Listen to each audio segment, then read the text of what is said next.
Good evening, Winchester. Welcome to Visual Radio Live. The views and opinions on Visual Radio Live for Thursday, the 19th of September, 2013, are those of Joe Vig, the host, and his guest, Kate Genovese, and his guest, Frank dello Stritto, and not necessarily those of Winchester Community Access and Media, your public access station here at 80 Skillings Road in Winchester, Mass. 01890. All those of the staff, management, members, people of Winchester, you get the idea. Welcome to wincam.org, and I'm happy to be here, and it's open house. There are a lot of people out in the parking lot. It is a beautiful summer night. There's 3 of them left. Nice, cool harvest moon. It's summer, but it's the harvest moon, and I just emphasize it's summer. It'll be summer next week. The first week of autumn will be summer. And then in 3 weeks, 4 weeks, we'll have Indian summer. And Thanksgiving, we'll have Indian summer. Think positive. It's nice, lovely weather. Good sleeping weather. Good weather to get some work done around the house. It's a marvelous thing. I'm listening to so much music. I have The Secret Commonwealth. Now, The Secret Commonwealth are an act from down south. I would call it Celtic meets Americana. How's that? Celtic meets Americana. So if Celtic is like Americana of Ireland, and Americana is American Celtic, well, then it's a cross-pollination of 2 countries. There you go. So they did a song called Varulven, which, you know, the story. When I was 15 years old, I started a magazine called Varulven. And now it's a record label, and so they had this song, Varulven, on Secret Commonwealth, and they sent it to me, and I reviewed it for allmusic.com, and now I'm going to review. I have so many records and DVDs to review. I have to basically do 1 song a disc. It's gotten to that point because I have stacks of things to review. So, the new Brian Ferry DVD came in, a new Aerosmith movie came in, Joe Perry's working on his book. We're hoping to talk to David Ritz, the co-author of Joe Perry's new book. Mrs. Joe Perry is going to talk to David Ritz for me. Now, David Ritz is an interesting guy. He's about 70 now, and he co-wrote Sexual Healing with Marvin Gaye. But he wrote a book on Marvin Gaye, and he wrote the liner notes to the first of the big Marvin Gaye box set. So now he's writing Joe Perry of Aerosmith's life story. And we're looking forward to that because I have some specific questions that Mrs. Perry, the new Mrs. Perry, there's Adrian's mom, Alyssa, dear friend of mine. We did PR together back in the 80s, like 25 years ago. Joe Perry's current wife was my art director on Varulven Records, so, you know, that's the history of it. Oh, and Kate Genovese is in the room, my first guest on Visual Radio Live. Jeannie Freeman is in the room, but she's too camera shy these days. Now, Jeannie Freeman was on the, we had a show here at Winchester, WinCam called, anyone remember the name? Jeannie, remember the name of the show? It was Author's Corner, Writer's Corner. And Jeannie Freeman, our person in the audience tonight. See, we have a beautiful monitor, Kate, so you can see. Oh, wow. This is different than the first night we did. You can move a little closer. Oh. I don't bite. Like here, honey? We're old friends. We met on Visual Radio. We met probably through the... Oh, it's been a good 15 years, Joe. We might have met through the Woburn Chat, Marie Cody's Woburn Chat. Yeah. But you came on my show. You were very nice. I think we did it at the Booksmith at the Woburn Mall. And I put the camera out in the mall, and it was great because people would stop when they saw a camera. It was so cool. Yeah. Now, Booksmith tonight, I almost preempted tonight's show to run to Booksmith, but it's sold out in Brookline. It's completely sold out. Linda Ronstadt, who won't sing anymore because she has Parkinson's, sadly. So she's doing a signing. All the books sold out. I think they actually charged like $5, and it probably went to a good cause for the book signing, and it's at the Coolidge Theater, which is across the street. Coolidge Corner Theater from the Bookends. Yeah. Booksmith, Bookends, one of the two. So Linda Ronstadt's there tonight. We're here. She was on my show, you know. She was like my 10th guest, 8th guest. I love her. I taped her at the Awesome. Border Books in Great, Peabody. Great voice. Oh, yeah. So she's not singing anymore? Not with the Parkinson's. And Yeah. Be rattly voice if she did that, but we'll remember her songs. It's great. she's a legend. And she was managed by Peter Asher of Peter and Gordon. Oh. When Paul McCartney was dating Jane Asher, Peter's sister, he was producing Peter and Gordon. He wrote World Without Love, I think. Boy, the memory, I mean, I remember that. World Without Love, yeah. Yeah. Sing out a tune. Birds sing out a tune, not out of tune. So you're a nurse, and you're an author, and you're a TV host. Yeah. How's Table Talk? How's Woburn? Have you been up there lately? I've taken the summer off from doing my shows. Just, I needed a little space. I had a lot of personal stuff going on. So Table Talk is at the Woburn Access Station. So I hope to start up soon, very soon. Like us, they're in the Woburn High School. We're in Winchester High School. Yeah. So I do a lot of interviews with authors, athletes, health Reiki. type of things. Yeah, health things, alternative health, Reiki, doctors, a variety of things. People that call me, and it's been a lot of fun. I just need a little break this summer. A lot of family stuff going on. And you're writing a new book, which we're going to talk about, the fourth book. Yeah? Four and a half book, because there's one hidden, so it's actually your fifth, but it's the fourth published. And what's the name? The Title? new one, or Yeah, the new the one. very first one that I wrote? Both. What's the new one called? The fourth. April Showers. I knew that. It's a woman's novel. It's mainly for women, but it's fiction. I think it's a great book. It was so fun to write. I just went ahead and, in my imagination, just thought up all these characters, and it was great. You want me to elaborate a little more? Yeah, well, my point that I'm thinking of is that you're so immersed in these characters. Now you have a script on Loving Joe Gallucci. Yeah, So you got characters there, and now you have new characters for April Showers. They're all new characters, right? absolutely. So do you live in two worlds sometimes when you work in the script and then Oh the book? yeah. I'm definitely a two-world person. And Three then or the real four-world world. person. Yeah, because then you're here and And then I'm a nurse, so I'm in the real world. But my second book, Loving Joe Gallucci, which you know about, is based on a true story. It's a love story, and it has to do with the hepatitis C virus. But it's not just about this illness of hepatitis C. It's bringing awareness to people.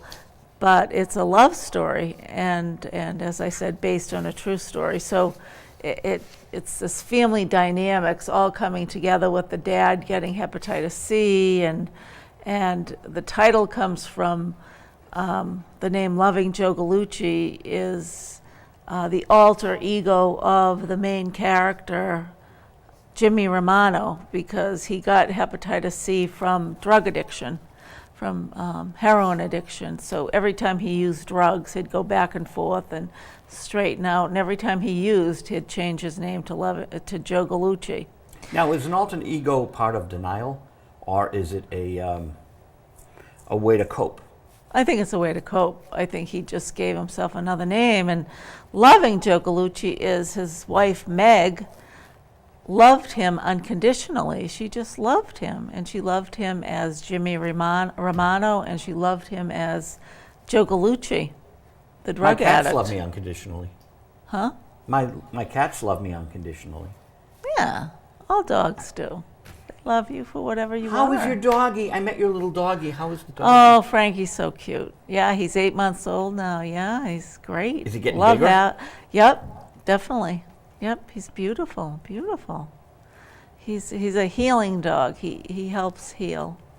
He sits with me when I write. He sits with me when I do nothing.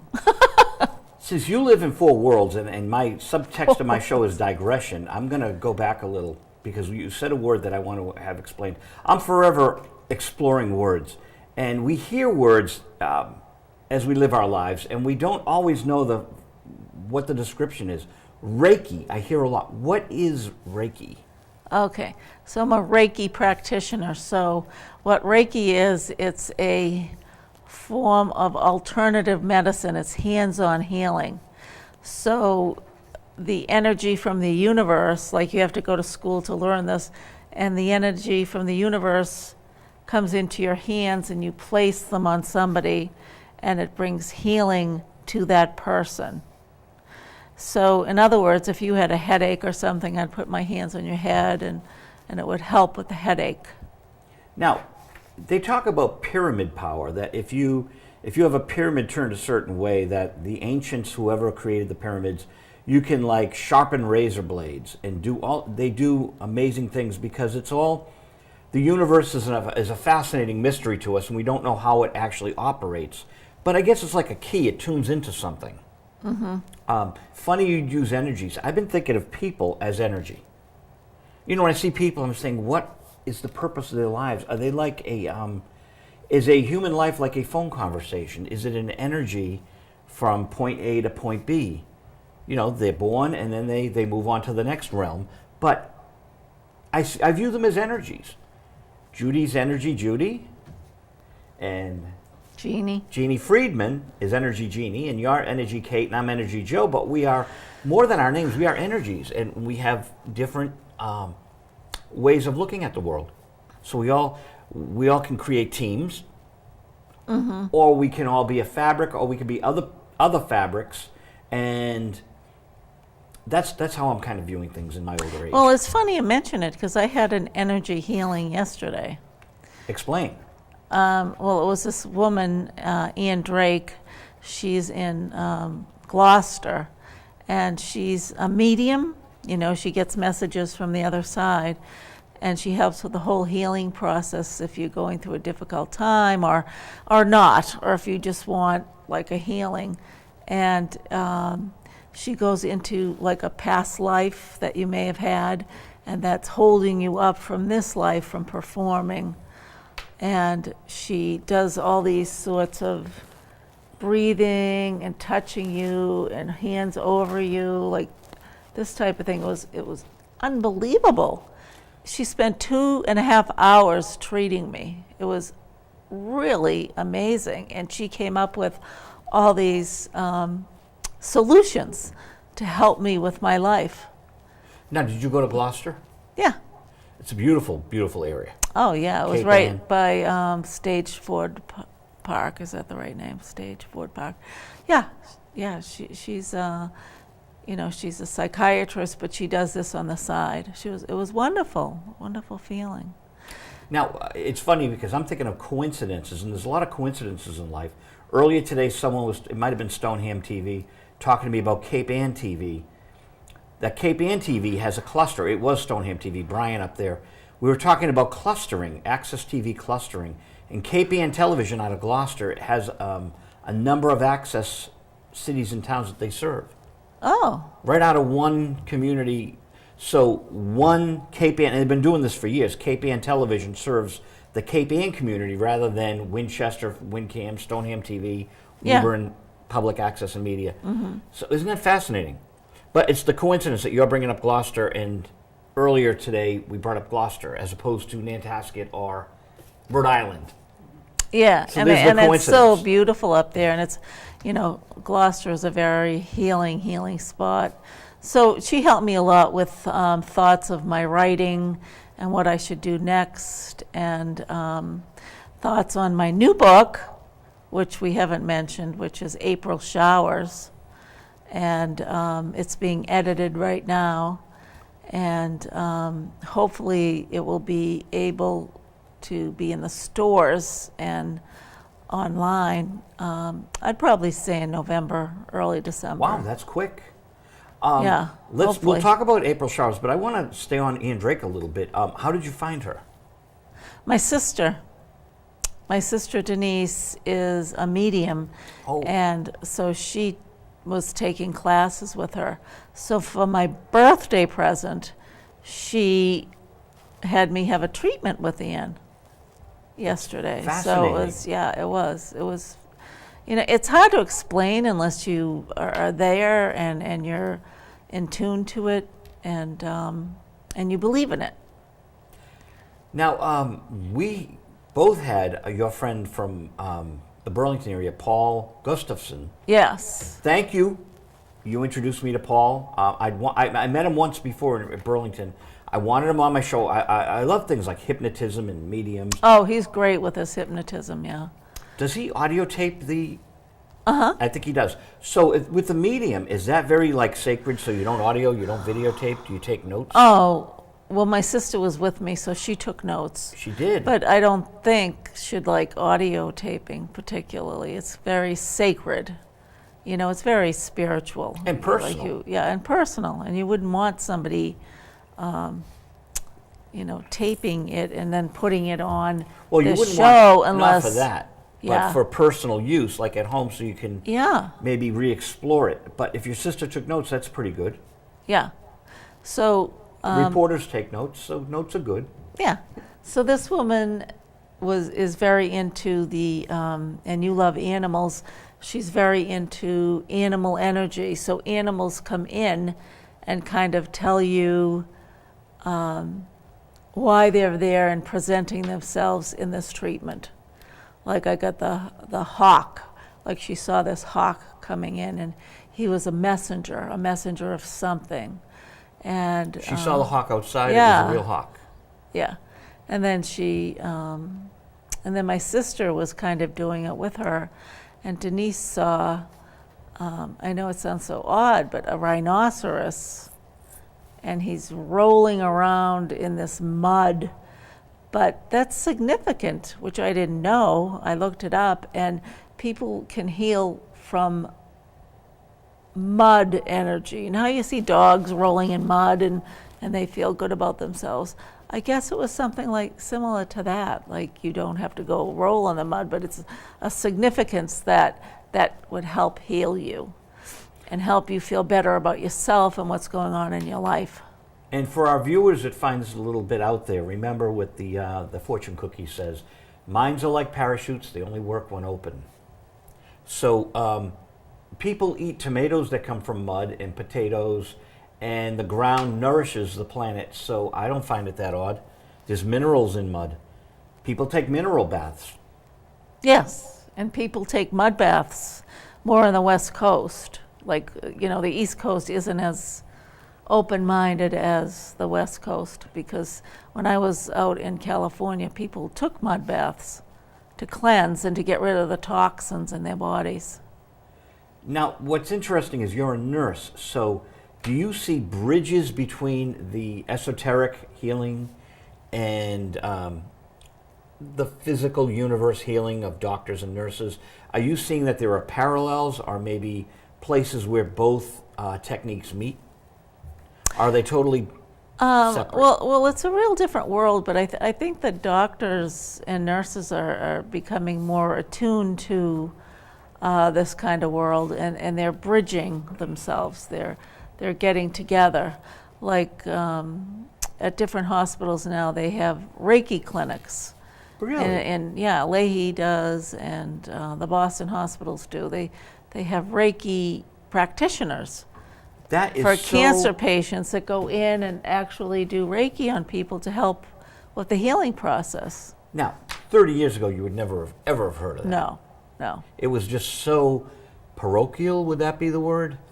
It was just so... I didn't hear of it 30 years ago. So I'm not even sure it was... I mean, it's been around. Reiki's been around for over 100 years, but it's slowly come into our world in the East Coast within the last 20, 25 years. Now, it sounds Asian. Would it be Japanese, Chinese? Yeah, it's Japanese. It is Japanese. So That was my first Reiki guess. means life force energy. And it was started in Japan. And it is this, you can look it up on the internet, just reiki.com, Reiki. We have energies, and the mind is also the mind is always looking for answers. So if people need some solution, and we have to be more solution oriented, I think. Yeah. With everything, with medicine, with the religion, we have to be solution oriented. What do you want? How do you achieve it? And a timeline. And in this time, at least you'll know you'll be on the path to feeling better. I think. Exactly. And I am a Reiki master, so I do Reiki, so people can contact me for treatments and all that as well. But you're very open-minded, so you don't diminish. In fact, you have a TV show, so you're pretty open-minded. Like Mountain Meditation was here. You wouldn't tell people, oh, don't do meditation. Oh, no. I would never tell anybody not to do anything. I knew that. Except for something that's evil or not good for you. I mean, I'm very into the spiritual world and God. I believe in God. So anything I do, like I read tarot cards as well, and I do Reiki, and it's all God-based. I don't ever diminish that. I bring God into my practices. And same with nursing. You know, when I wake up in the morning, I just ask God what is the next right thing to do for my day and So for if I my said to you, patients. if I said, Kate, I'm going to go to the Himalayas and climb to the top, you would say, Joe, you're not prepared. You would try to talk me out of it because I'm not physically. I would say, why are you going to do that? Ah, Like, what would make you do that at this point in your life? I wouldn't talk you out of it. I'd try to kind of make you see what would be good for you or not good for you. I would not say, oh my God, don't do that, because that's not nice. Thank People you. need to come to their own realizations. very presumptuous of me and very good of you. She's good. You should be a host of a show. You were the first guest on this Visual Radio Live, which evolved out of the Soapbox on the Friday nights. They decided to move Soapbox to Thursdays and create two shows, and I'm the last man standing. Here we are. But you were the first. We had that fellow who had the, was it polar bears? Oh, yeah. Polar bear guy. Who was that? That was really nice man. Very He was- different, yeah. Yeah, he was great. He's on my Facebook now. Really nice man, and I'd like to have guests like that back, like you. But but we're friends. But that's different. He was a good guy to talk to. And he wrote a book about it. I wouldn't mind having people on for 4 hours. There's so much to explore. We're not going to get anywhere near what we need to get in. So since it's 8:22 and a half, why don't we talk about April showers? When did you get the idea? I finished, I've had 3 books written. The first one is A Silence So Still, which is very personal, and I decided not to try to get that published. It has to do with my family and so forth. So my kids said, please don't do anything with that. So I went ahead and wrote 30 Years in September, which is a nurse's memoir, and it's my 30 years of nursing. It's sad, funny, political. A lot of nurses love it, but other people love it because it's just, everybody has somebody in their family that's sick. So it's kind of a door to open up to how to help family members heal as well. Was it a kind of a toned-down sequel to A Silence So Still? No. Since it had personal No. elements to it. Nope, it had nothing to do with that.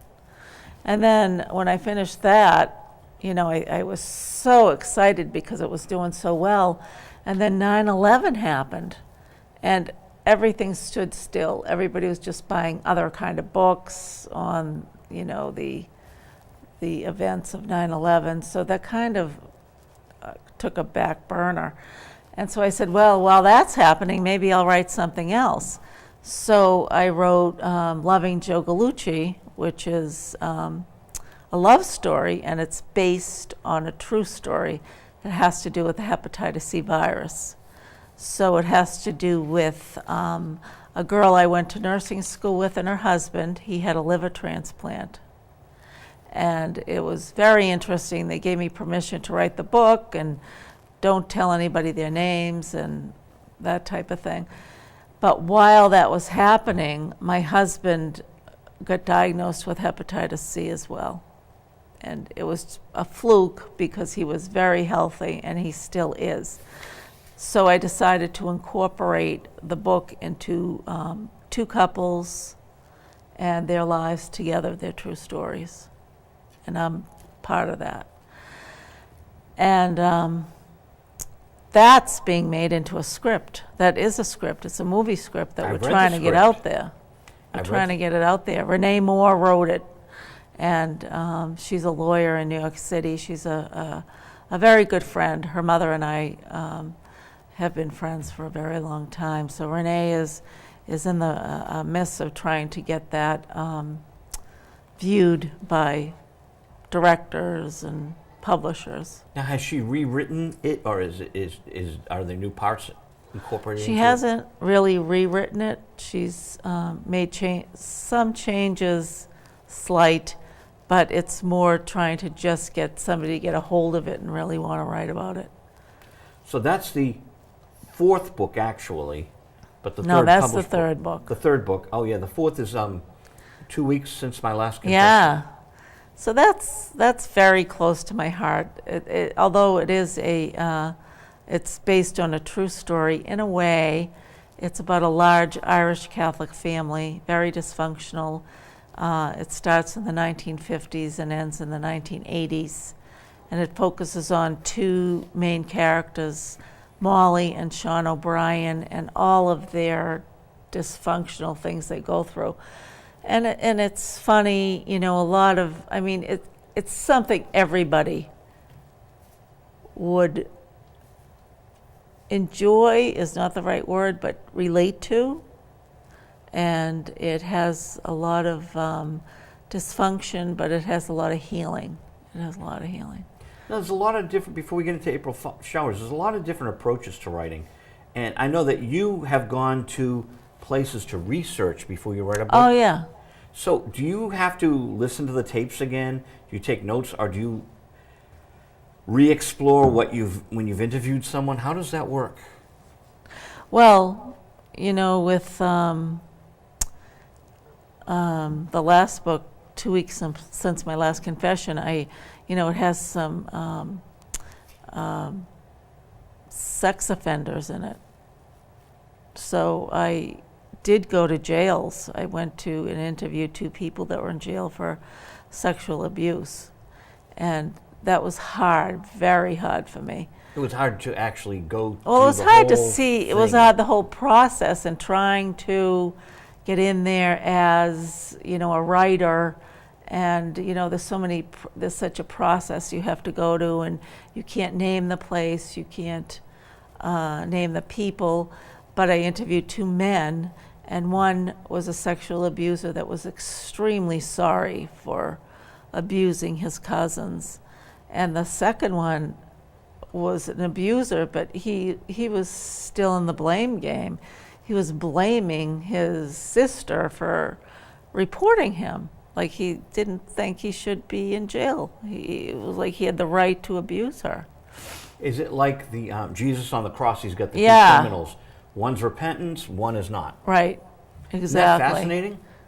It was fascinating, but I was so angry. And, it took me a long time to get over that and go in there and interviewing them because, it happened at 2 different times. But, he just had no remorse. And it's funny because, do you ever see the movie Ray Donovan? No. It's a TV show, Ray Donovan. And so last night, one of the parts I was watching. It's a new show. Well, it's fairly new to me, Okay. but I got turned on to it by my son. He told me, Ray Donovan, watch it. It's like a family saga, an hour a week. But anyways, the family is dysfunctional, but the boys get abused by the priest. And last night, one of the sons approached the priest and said, I only want you to tell me you're sorry. That's all he wanted to hear. I'm sorry. And he said, well, God just wants you to forgive people. He What a just nice- could not come out what and a say nice he was out. sorry. That's all the guy wanted. And he couldn't even say it. But it's a TV show, so it's not reality, unless they based it on reality. No, I think it's reality. I don't think priests want to come out and say, gee, I am sorry. I think every priest that has abused somebody, or the Pope should come out with just an overall statement in every newspaper in the United States and say, I am sorry for what has happened. Did you hear what the Pope said today? He does not want divisive issues. Well, I'm sorry, but there's divisive issues. And there's a lot of people that have been abused by priests. And more than that, we're finding out the Boy Scouts. We're finding out Jewish rabbis. We're finding out that a lot of bullies, and I consider them bullies, okay? They're people in positions of power who should know better, and for some reason they think that they are untouchable, and they like to have control over people. Now, you know about this recent rape case that happened with Somerville Mayor Curtatone and Medford School Committeeman George Scapelli were chaperones, and there was the hazing with the broomstick. oh, Horrific. yes. And I'm Awful. thinking, okay, what are these chaperones doing? You've got 144 minimum kids. There might have been up to 200. And are you parents all out having dinner, discussing things, as opposed to watching these teenagers? That's the thing that outraged me, that there's like 12 to 14 chaperones. What were they doing? And one's the mayor of Somerville, and one's a school committeeman in Medford. And it's like, what were you doing? Why weren't you chaperoning? Don't you like today, the president of AT&T New England is on the baseball channel with the Red Sox talking about texting and driving. So today is no texting and driving day. Very good. The announcer said, look, they're starting here at 0. Don't text from today on. Really good idea. These chaperones, why aren't they saying no hazing? You will get into trouble that will ruin your life. I mean, a broomstick? I'm sorry. The damage that can inflict on a human being. Not only mental, but physical. Like, think about that. That's horrible. And these are elected officials who are well, 2 of them anyways that I knew of that I saw in the paper, chaperoning, and it's like, my God, these kids don't know any better. But this is my opinion. I said at the beginning of the show, my opinion, my guests' opinions, you know. And, Yeah. But I'd like to see some accountability from the parents. You're there, sit them down, like no texting day, no hazing day. Now, they hadn't had a hazing incident in years, but you must reinforce it because you got a new crop of kids and they don't know, and there's peer pressure and this and that and the other thing. Exactly. I wouldn't want that responsibility. No, thank you. No. But since they took that responsibility, be responsible.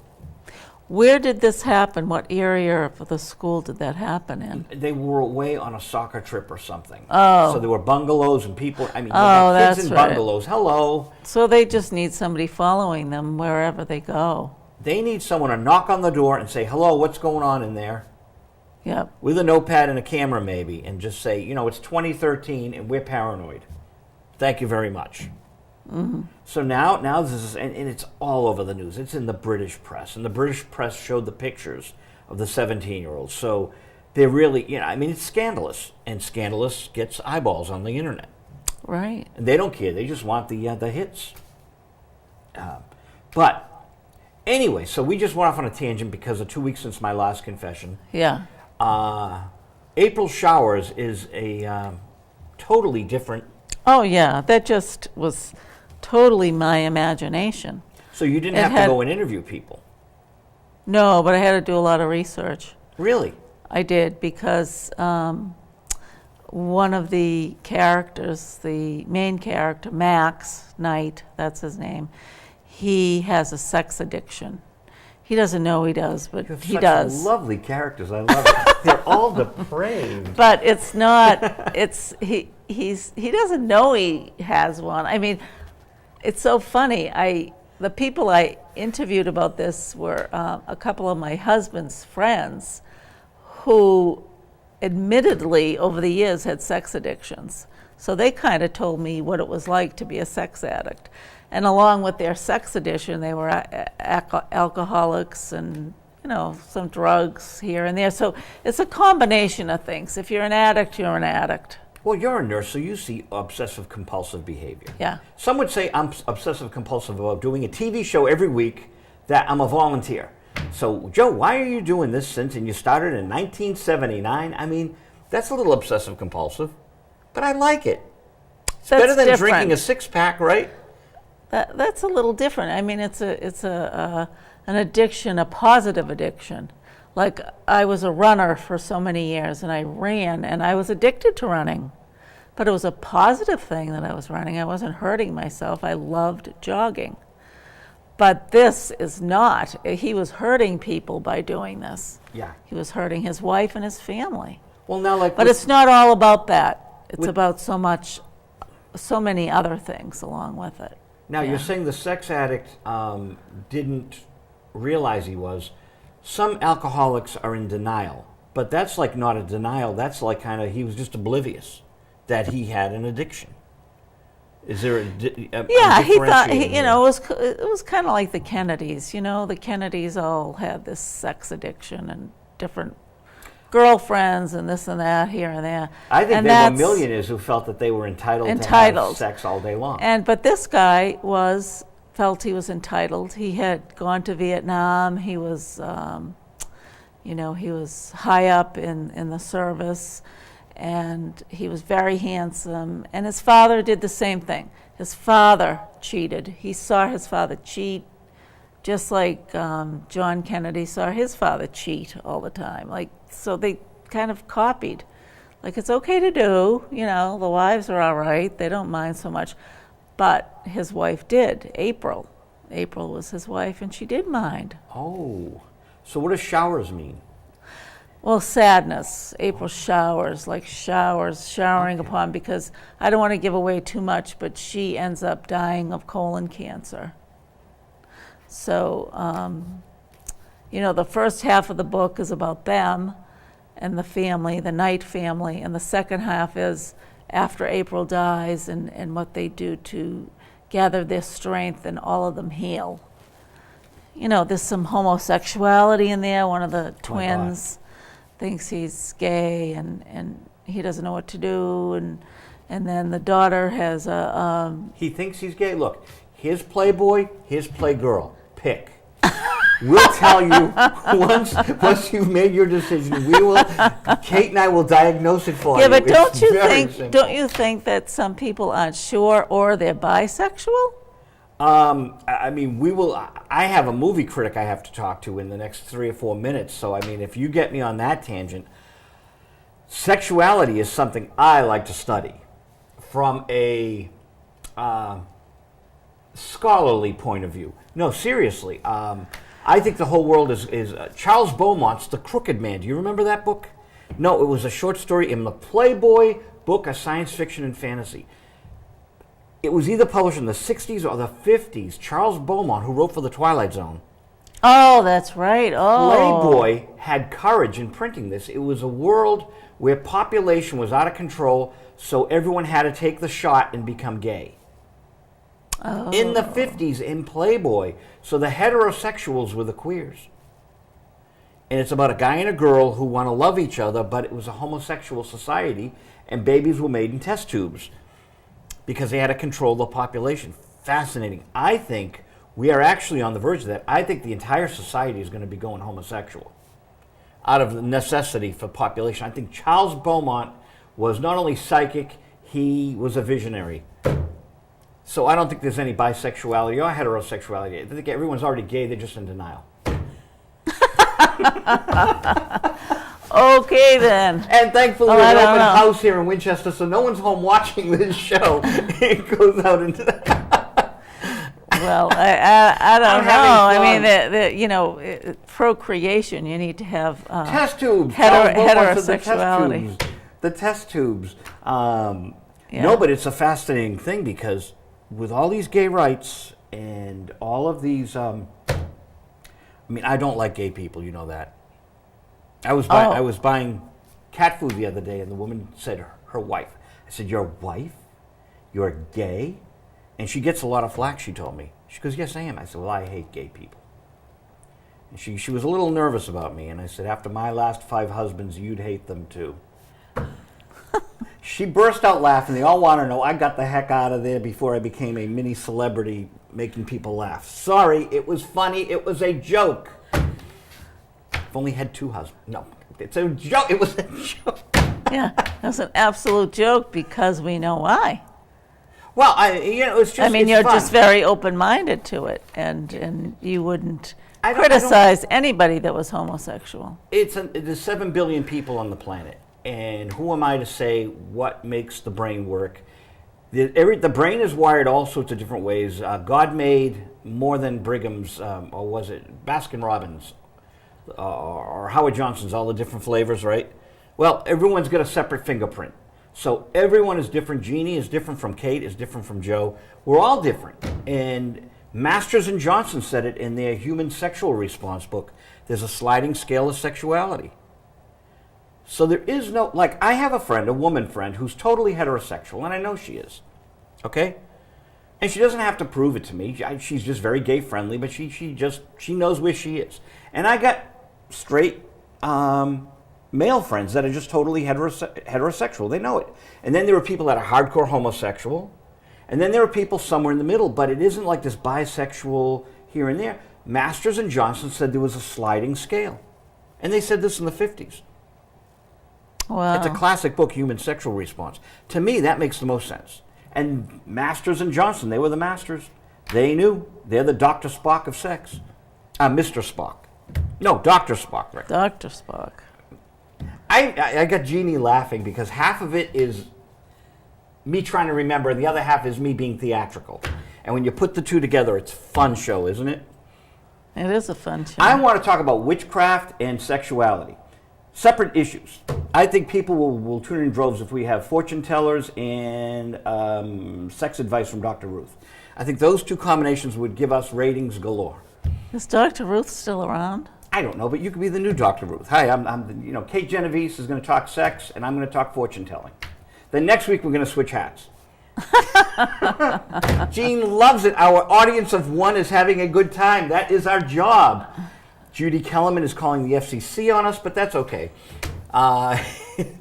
We're not in the safe harbor yet, but we haven't gone too far off the beaten path. I do have to talk to my film critic. Oh, okay. So we're going to talk. When I want you back, I was supposed to call him at 8:30. Oops! I'm having so much fun with you. Oh, thanks, Joe. This was great. But have me back when you can be back every week, Kate. April Showers comes out. You'll be a guest when April Showers come out, but the door is open to you to co-host anytime you want. But in the meantime, if you want to co-host some week, I'm here every week except for next week. We're preempted next week, people, for something. Some Winchester thing is happening, so we're preempted like every 8 or 9 or 10 weeks was a preemption. But in the meantime, before my next book, April Showers, comes out, anybody can buy my other 3 books. Oh, we can't talk about that stuff. We're on public access. Oh, so we can't. People can read some chapters for free on the internet if they go to kategenovese.com. Free stuff. We talk about free stuff. Only if you're giving a nickel to the Kitty Connection can we talk about that.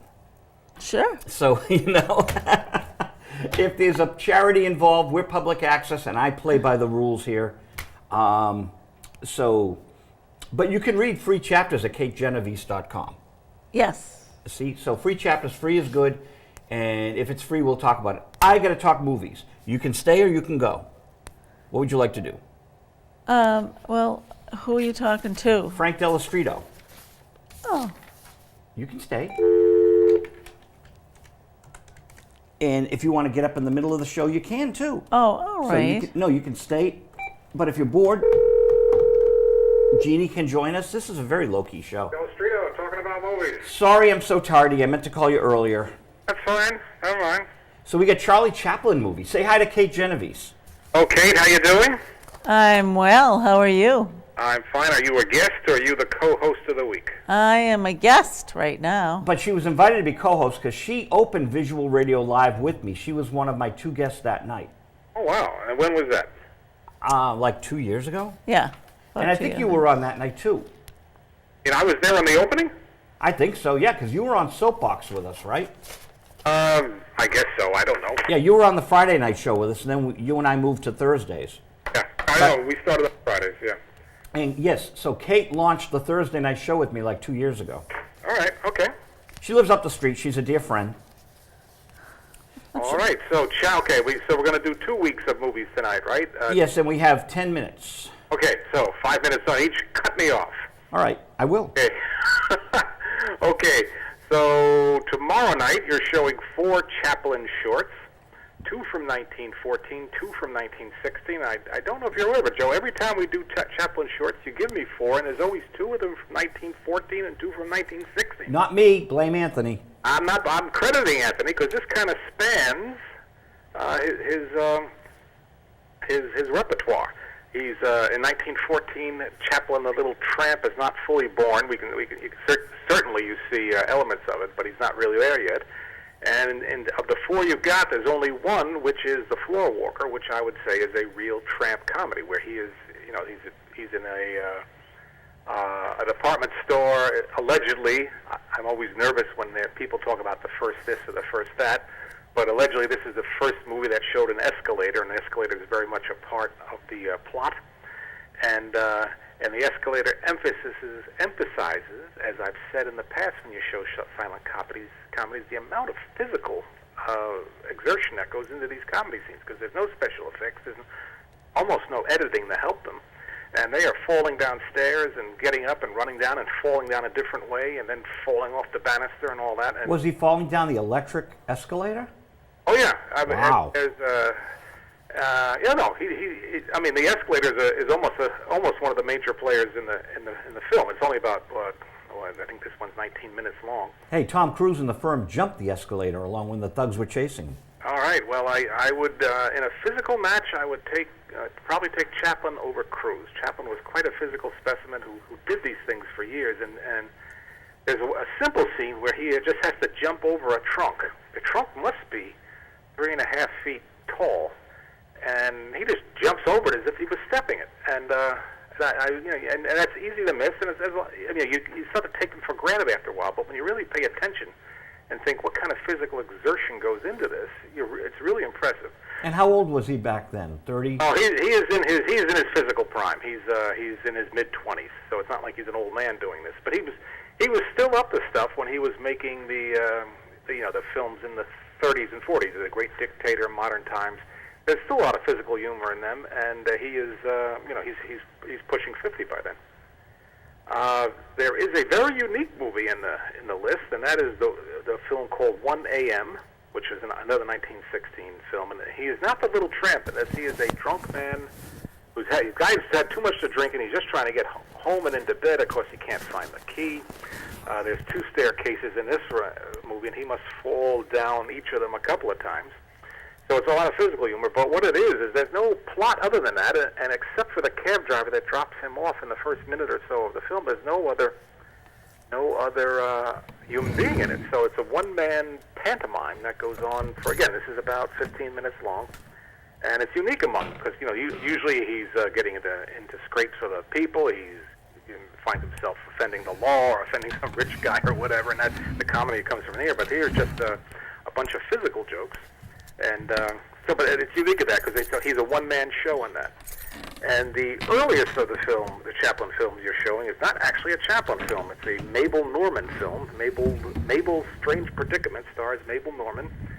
And way back then, 1914, it was not uncommon for the comedians to have their names in the title. So Mabel Normand made a whole bunch of movies, Mabel's this and Mabel's that. She's only 19 years old in this movie. And this is the shortest of them. I think this is only 10 minutes. It's 1914. It's pretty crude stuff. I hope you have a decent print, because you may not. And this is the first time you've showed a Mabel Normand film. She's only 19. She will be dead at age 34. Yikes. Pretty much from cocaine and oh, my God. wasting herself. She will be involved in 2 Hollywood scandals. The most famous one is the William Desmond Taylor murder, still an unsolved murder. This, I think it's forgotten by the general public today, but this rocked the nation in 1922, and she was probably the last person to see him alive. So she was right at the center of that. And again, it's never been officially solved. And was she a suspect? Then a year later, her chauffeur got into an argument with some millionaire at a party and shot him. Didn't kill him, but shot him. And the publicity was just horrendous. Was she his lover, her lover? Was she the lover of the chauffeur, the lover of the millionaire? Were they dual lovers? And things like that. And it just went out of sight. So her career was kind of on the downward spiral then, and Hollywood was really cracking down because the scandals were literally killing them. So you you don't see much of her after that, and she'll be dead soon, unfortunately. Well, they hadn't been used to the National Enquirer type inquisition, but they were making stars, and that, of course, lent itself to people wanting to know what the stars were up to. Yes, and it turned out the stars were up to a lot of no good. I mean, the newspapers, particularly the Hearst papers, had no trouble making Hollywood look like the modern Sodom and Gomorrah. And then in the early 20s just came, the illegal scandals, which rose to murder well, we talked about Fatty Arbuckle's trial last week, which he was acquitted of, but he was charged with murder. And then there was, the drugs, the alcohol, and this is Prohibition era, of course, and the sex.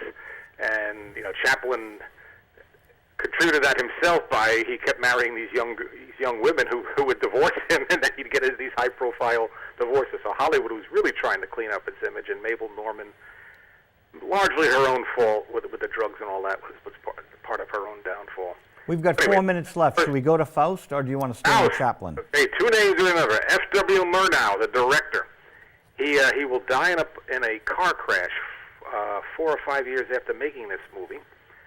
This is his last movie in Germany before he goes to Hollywood. He made 17 films in Germany, 4 in America, and I think 12 of them survive. He's a world-famous director, and even though he's filming this in Germany, there are Hollywood stars that want to come over and play in this with him. And this is a traditional telling of Faust. He doesn't use any of them, by the way. They're all German actors or European actors. And the star of it, who plays Satan, is Emil Jennings. Now, if Marlon Brando is the great film actor of the 1950s, or Charles Lawton is the great film actor of the 1930s, Emil Jennings, who's largely forgotten now, is the great film actor of the 1920s. This is his last movie in Germany. He will come to America. He'll make 4 movies, win the first Academy Award as Best Actor. The first? The first. 3 of those 4 movies, and these were not minor films. These were major films. 3 of those 4 movies are gone. They're lost. No one knows. There's no known copy of them existing, and it's a good chance there are no copies, period. And when sound comes in, the man can't speak English, and he goes back to Germany, where he will live out the rest of his life. He will be a Nazi supporter, and that comes back to haunt him, but he survives all that. There is you know who played Charlie Chaplin in the Chaplin movie, right? Robert Downey Jr.? Yep. Who played F.W. Murnau in a movie? Oh, don't know. John Malkovich in the movie Shadow of the Vampire, which is based on Nosferatu. Just a little trivia I'm throwing in there. There is a scene where the devil hovers over the city. The Emil Jennings' devil takes several forms. In hell, he's a pretty uncomfortable-looking guy, and on Earth he looked like a wise-aleck. But before he descends on Earth, he hovers over the city. And the claim is that's where Disney used that image for in Fantasia for the Night on Bald Mountain sequence. And I'm usually skeptical when people say they got their ideas and they got here or they got them there, because unless the person says so, you're guessing. But when you see the image, you say, yeah, they're certainly similar. So coincidence or not, there's a lot of pictorial beauty here. This was a big budget film. This was the most expensive movie made in Germany until then, but it had that title for less than a year, because then Fritz Lang came along and broke the bank with Metropolis, which cost a fortune. And Lang was a good friend of Murnau's. All these German directors knew each other. Often they didn't speak well of each other. It was a pretty egotistical group, but Murnau and Lang were good friends. And I was just looking on the websites for this talk. There's one website which has a common website which has a typo on it. It says Murnau was 6'11". He was not. He was 5'11". So if anybody gets interested in him and goes and looks it up, he was not the giant that a typo has made him out to be. 20 seconds. 20 seconds. Okay, Joe. Well, I won't try and cram a bunch of whole facts into that. So you have a good 2 weeks, and I will talk to you in early October. Yes, sir. Happy pre-Halloween. Same. Harvest Moon, man. That's right. It's out there tonight. I'll go look at it. Goodbye. Bye-bye. Thank you to Frank Della Stritto. Thank you to Jeannie Friedman and Kate Genovese. Thank you to Judy Kellerman and WinCam.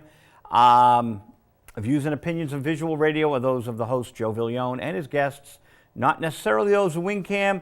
We'll be back in 2 weeks. We have a film author coming on October 3rd, a film author with a wonderful book. Stay tuned. See you then.